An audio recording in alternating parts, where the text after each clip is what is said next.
ভাইয়া বলতে চাচ্ছি যে বর্তমান সময়ে আপনার এখানে কি কি মাছের পোনা পাওয়া যাচ্ছে? বর্তমান সময় আমার এখানে পাওয়া যাচ্ছে ভিয়েতনামি কই, দেশি শিং মাছ, দেশি মাগুর মাছ, নোনা ট্যাংরা।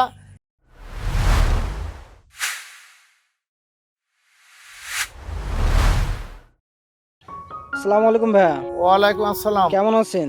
আলহামদুলিল্লাহ ভালো আছি। তো ভাই আমরা তো ঘুরতে ঘুরতে আবারও আপনার প্রজেক্টে চলে এলাম, জি। এসে দেখছি আপনারা এখানে মাছের খাবার দিচ্ছেন বা হচ্ছে কিনা এখানে নিজে এটা দেখাশোনা করছেন। তো আপনি তো দীর্ঘ বছর ধরে মাছ চাষের দীর্ঘ সাথে সম্পৃক্ত। বছর বলতে দীর্ঘ দিন, বহুত দিন। বহুত দিন। জি। আচ্ছা, তো আমি যতদূর জানি আপনি ক্যাটফিশ জাতীয় মাছগুলো নিয়ে বেশি কাজ করে থাকেন। আমার আজকে একটা প্রশ্ন ছিল যে বর্তমান সময়ে তো ব্যাপক বর্ষা গেল সমগ্র বাংলাদেশে, এই সময় আসলে মাছ ছাড়াটা কতটা লাভজনক হবে? বর্ষার সময় মাছ ছাড়াটা খুবই লাভজনক। তার কারণ হচ্ছে আমাদের শুকনো সময় পুকুরে পানি দিতে হয়, পানি দিতে গেলে মেশিনই বিভিন্ন রকম ঝামেলা হয়, পানি ওঠে না, অনেক বোরিংই, এবং পানি খরচটা অনেক বেশি বেড়ে যায়। এই একটা পুকুরে পানি বোরিং দিয়ে পানি দিতে গেলে অন্তত 10,000 টাকা খরচ আছে। বর্ষার সময় এই খরচটা হয় না, এটা লাভজনক। এবং বর্ষার পানি ফেলে মাছের গ্রোথ বৃদ্ধি পায় বেশি, এবং মাছ জাতি বর্ষায় চাই। এটাই তো পৃথিবীর নিয়ম, বা আজীবনই দেখে আসছেন আপনারা, বা আমিও দেখছি, বাপ দাদারা দেখে আসছে যে বর্ষার সময়ই মাছটা হয় ভালো। তো ভাই এই বর্ষার পানিতে আচ্ছা মানে অক্সিজেনটা কেমন থাকে, খাদ্য কেমন খায় যদি বলতেন? বর্ষার সময় অক্সিজেনটা খুবই ভালো থাকে, খাদ্যও খায়, কিন্তু অতিরিক্ত অঝরা বৃষ্টি হলে সে সময় খাদ্যটা দেওয়া যাবে না, এটাই। আর পুকুরের পাড়গুলো ঠিক রাখতে হবে। বর্ষার সময় অতিরিক্ত বর্ষা হলে পুকুরের পাড়ের সমস্যা হয়।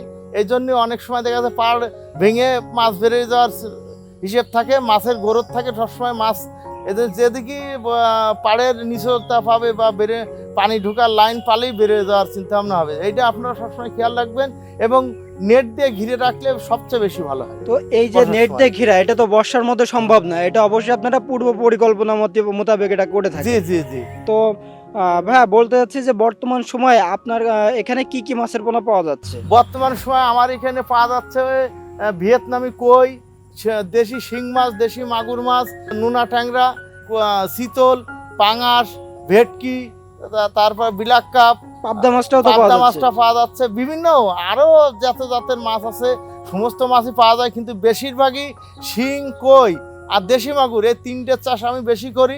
এটা বেশি লাভজনক, তার কারণ এককভাবে এইটা একসাথে চাষ করা যায়। একটা পুকুরে কই, শিং, মাগুর একসাথে চাষ করা যায়, মানে মিশ্রভাবে। মিশ্রভাবে। আচ্ছা। এটা বেশি ভালো হয়। শিং কইর ভিতরে শিংটা অতিরিক্ত বাড়ে, তার কারণ কইর যে খাবারটা খায়, ওই খাবারের নিচতলে ওদের যে পায়খানার যেটা হয় আর কি, মল ত্যাগ করে যেটা, ওটা অরিজিনালি খায় আছে যে শিঙে, ওর বাড়তি কোনো খাবার দেওয়া লাগে না। এই জন্যই শিংটা পুরোটাই লাভ হয়। মানে এক খাবারে দুইটা খরচ, মানে জি দুইটা জি হয়ে যাচ্ছে। জি জি জি। তো ভাই আমি বলতে চাচ্ছি যে আপনার এখান থেকে যে মাছগুলো চাষি ভাইরা নিয়ে থাকেন, এটা কিন্তু আলাদা একটা সুনাম আছে। জি তো জি। এই যে মাছটা আপনারা দিয়ে থাকেন এত সুনাম, এর কারণটা কি? এর মানে কারণটা নিজেরা হচ্ছে আমরা মাছটা, আপনি যে 1000 মাছ নিচ্ছেন, অনেক জায়গায় আছে 1000 মাছে 800 দিচ্ছে, আমরা কিন্তু 1000-এ 20 পিস ফাও দেবো, ওইটাই পাবে সে। এবং মাছ বেচা কিনা শেষ পর্যন্ত যদি 1 লাখ মাছ নেয়, মডালিটি 20,000 বাদ দিয়ে সে যেটা থাকবে সেটা সে পাবে। এই মানে জন্য আমার অ্যাকুরেটটা পাবে আপনার এখান থেকে নিলে। অ্যাকুরেটটা পাবে, এবং মাছ অরিজিনাল জাতির, মানে অরিজিনাল জাত যেটা, বা দেশি মাছ, এটাই পাবে আমার কাছ থেকে। এর মানে কারণে যদি ভিয়েতনামি অর্ডার দেয় অরিজিনাল ভিয়েতনামি দিবেন, আবার দেশি শিং দিলে অরিজিনাল দেশিটাই এবং দিবেন। বিভিন্ন, এই জন্য বাংলাদেশের বিভিন্ন প্রান্ত থেকে আমার কাছে রিং আসে যে ভাই আপনার মাছটা আছে কিনা। অনেক সময় দেখা যাচ্ছে আমার মাছ 10 দিন দেরি হচ্ছে, সে দেরি করেই নাই, তার কারণ সে জানে যে এই জায়গাতে মাছটা নিলে আমার মাছের সঠিক হবে, এবং মাছটা লাভবান জাতিও হবে। ঠিক হবে। আচ্ছা। তো ভাই আমি বলতে চাচ্ছি যে অনলাইনে যদি আপনার এই ভিডিও দেখে কোনো চাষি ভাই নিতে চায়, তো সেক্ষেত্রে কি করবে? যদি কোনো চাষি ভাই নিতে চায়, তার যে জায়গা আছে সেই জায়গায় পৌঁছে দেওয়ার ব্যবস্থা করব, এবং সে যদি সরাসরি আমার ফার্মে এসে নিয়ে যায় বা দেখে যায়, আমার হ্যাচারিতে দেখে যায়, তাহলে দেখে নিয়ে যেতে পারলে আরও ভালো হয়, সেটাই ভালো হয়। আর যদি বলে না ভাই আমি যেতে পারছি না, আপনি আমার এই মাছটা পাঠাই দেন, তা সেভাবে তার সাথে কথা সাপেক্ষে সেভাবে রেট করে।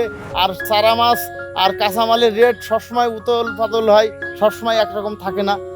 বাজার এখন একরকম, দুদিন পরে আর এক রকম, আবার কমেও যায়, বেড়েও যায়।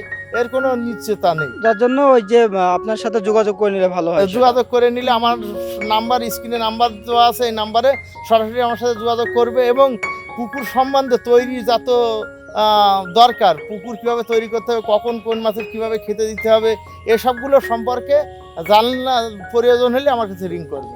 তো প্রিয় মৎস্য চাষী ভাইরা, আপনারা দেখতে পারেন আমি কিন্তু সরাসরি চাষি ভাই, তিনি কিন্তু নিজে উৎপাদন করে এবং নিজের মাছই নিজে প্রোডাকশন করে এবং সমগ্র বাংলাদেশে সেল দিয়ে থাকে। তো আমরা কিন্তু তার সাথে পরিচয় করে দিলাম। আপনারা নিশ্চিন্তে কিন্তু জয়নাল ভাইয়ের কাছ থেকে যে কোনো প্রকার ক্যাটফিশ জাতীয় এবং হচ্ছে আপনার কার্প জাতীয় মাছের পোনা কিন্তু নিতে পারেন। তো ভাই আপনাকে অসংখ্য ধন্যবাদ আমাদেরকে সময় দেওয়ার জন্য। আপনার জন্য অনেক শুভকামনা রইল। আসসালামু আলাইকুম। ওয়ালাইকুম আসসালাম।